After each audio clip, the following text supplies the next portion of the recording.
बिगड़ गए हैं कि देश में राष्ट्रपति बना दिया जाता है शेड्यूल कास्ट का आदमी, आदिवासी समाज का आदमी राष्ट्रपति बना दिया जाता है, मगर उस राष्ट्रपति को जब मंदिर जाना होता है तो मंदिर में प्रवेश नहीं दिया जाता है।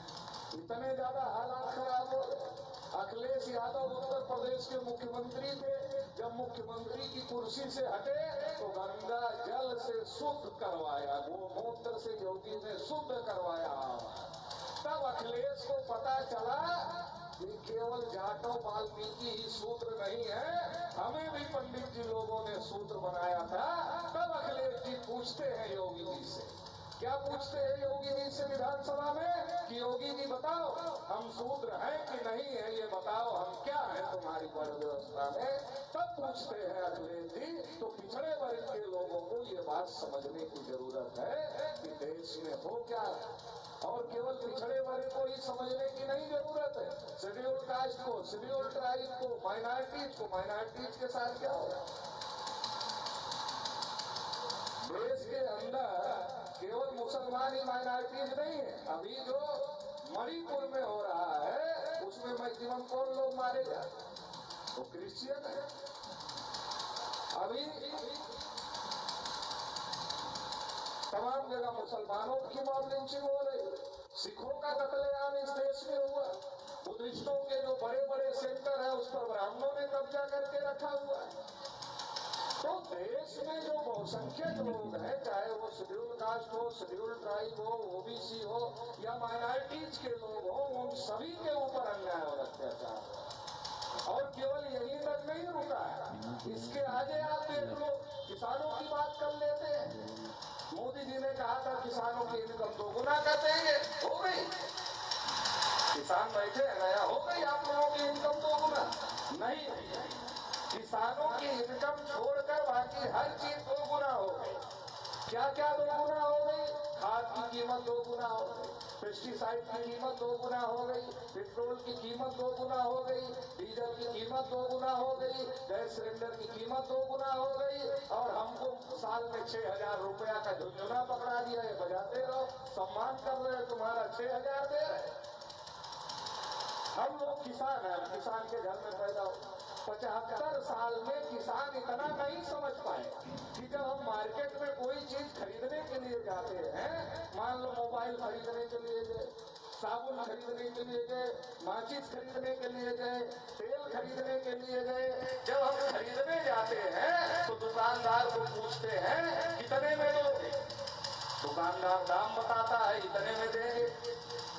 और हम ही किसान जब अपनी फसल बेचने के लिए जाते हैं तब क्या पूछते हैं कितने में लोगे। अरे ये कैसे चल रहा है, या तो खरीदने वाला दाम बताए या तो बेचने वाला दाम बताए। हम जब खरीदने वाले होते हैं किसान लोग तब बेचने वाला दाम बताता है, और जब हम बेचने जाते हैं तब खरीदने वाला दाम बताता है। ये उल्टी जमुना बह रही, 75 साल से बह रही। क्या हो रहा है, किसानों को इतना समझ में आ रहा। किसान कह रहा है हमें एमएसपी दे दो। एमएसपी क्या है, मिनिमम सपोर्ट प्राइस, न्यूनतम समर्थन मूल्य। किसान कह रहा है हमें एमएसपी दे दो।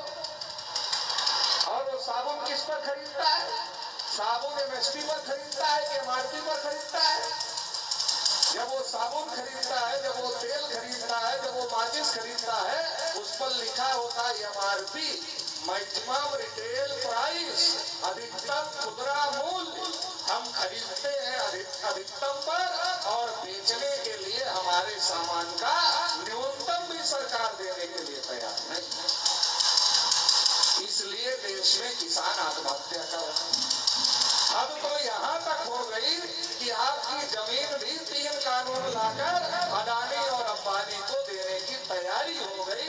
ये तो भला हो उन 700 से ज्यादा किसानों का जिन्होंने अपनी शहादत दे करके हम लोगों को बचा लिया, हमारी जमीनों को बचा लिया, नहीं तो ये बचती नहीं। और ये बच गई, लेकिन कितना दिन तक बचेगी इसकी कोई गारंटी नहीं है। किसानों के हालात खराब। देश में नौजवान बड़ी से बड़ी डिग्री ले रहा है, बीए कर रहा, बीएससी कर रहा, बीटेक कर रहा, टेट कर रहा, सुपर टेट कर रहा, पीएचडी कर रहा, रोजगार है, रोजगार ही नहीं है। बड़ी से बड़ी डिग्री ले रहा, रोजगार नहीं, क्या करेगा? मैं तो बहुत जगह बीटेक करने वाले लड़कों को पूछा क्या कर रहे हो, कहा बीटेक करके एमबीए कर रहा है।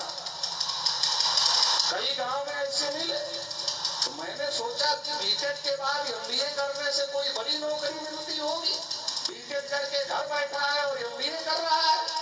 तो एक दिन हमने उन लड़कों से पूछा कि अरे भाई बीटेक करके एमबीए क्यों कर रहे, इससे कोई नौकरी मिलेगी क्या? तो लड़कों ने कहा सही सही बताए। हमने कहा सही सही जानने के लिए पूछ रहा हूँ, गलत गलत के लिए नहीं पूछ रहा हूँ। कहा देखो सर जी, हम लोगों की शादी नहीं हुई है अभी तक और हम बीटेक कर लिए हैं, नौकरी नहीं है सरकार के पास हमारे लिए, हम घर पर बेरोजगार बैठे हुए हैं। लड़की का बाप आता है, पूछता है क्या करते हो, अगर हम उसको बता देते हैं हम बीटेक बेरोजगार है, तुम्हारा लौट कर नहीं आता है, रिश्ते की बात आगे बढ़ नहीं पाती। इसलिए हम लोगों ने एमबीए में एडमिशन ले लिया कि 2-4 साल निकल जाएंगे। अब लड़की का बाप आता है तो बताता हूँ कि बीटेक करके एमबीए कर रहा हूँ, तो लड़की के बाप को समझ में आता है कि लड़का पढ़ रहा है, जरूर भविष्य में कामयाब हो जाएगा, लड़की की शादी करने लायक है। इतने ज्यादा हालात खराब है, किसानों के हालात खराब है, नौजवानों के हालात खराब है, महिलाओं की क्या? मणिपुर की घटना के बाद कुछ कहने की जरूरत है महिलाओं की क्या है?